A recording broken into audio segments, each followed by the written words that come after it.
We are the pioneers who came to this country, whose parents came to this country, whose forefathers came to this country to be free, to be the explorers, to roam the American terrain without any government telling them what they could or couldn't do. And the reason we're able to do it is because of the existence of that Second Amendment. Now, I'll tell you, you hear from the other side that, well, we have school shootings in this country. We have mass shootings. I'll tell you, there's not a person in this room that wants to see another school shooting in this country. You want to have the courage to deal with it, then step up and deal with the actual problem. We have a mental health epidemic across America. You want to do something, you can ban social media and kids under the age of 15 or 16 before you take guns away from law-abiding adults in America.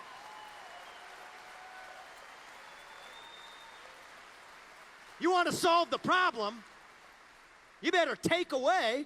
You want to solve the drugs on the street. You want to use our military. Don't go out to protect somebody else's border. Protect our border here in the United States and end the fentanyl crisis. That is how you solve the problem.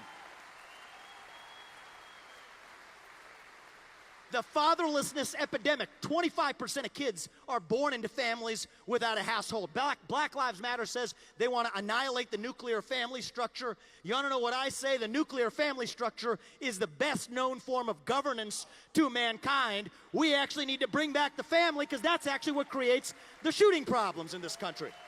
Fix the problem.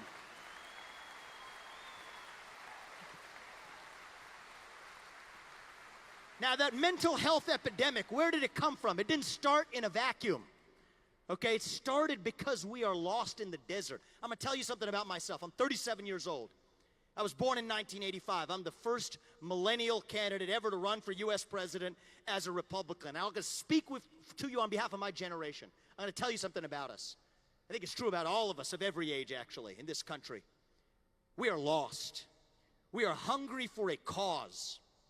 We're hungry for purpose and meaning and identity when the things that used to fill that purpose, like faith, patriotism, hard work, family, these things have disappeared.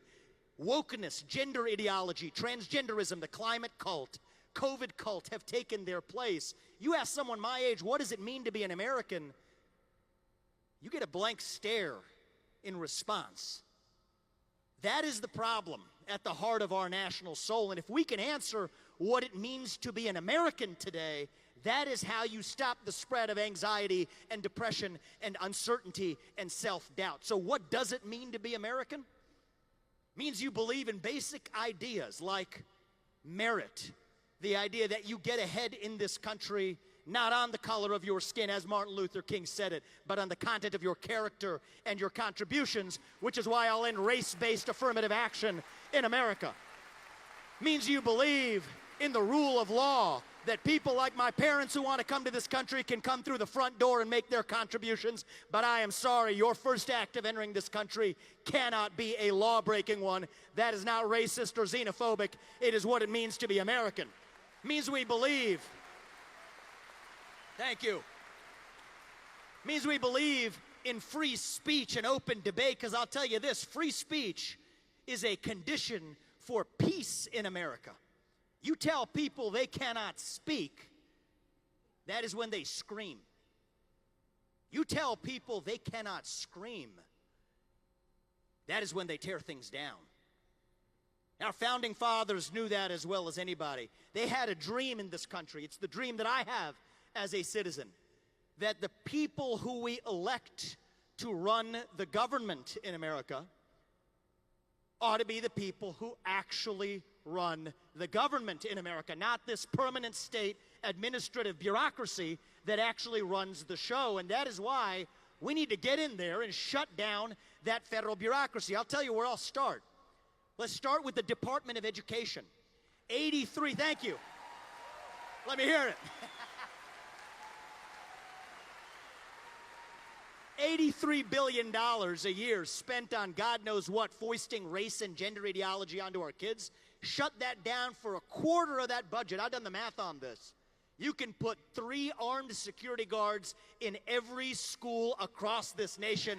You tell me what's a better use of money.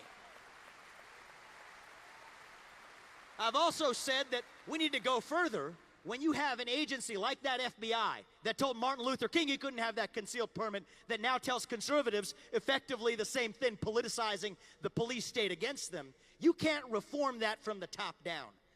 That is why I've said what you're not supposed to say, but I'm saying it tonight. I will say it again. We will shut down the FBI and replace it with a police apparatus that actually respects the law instead of making it up.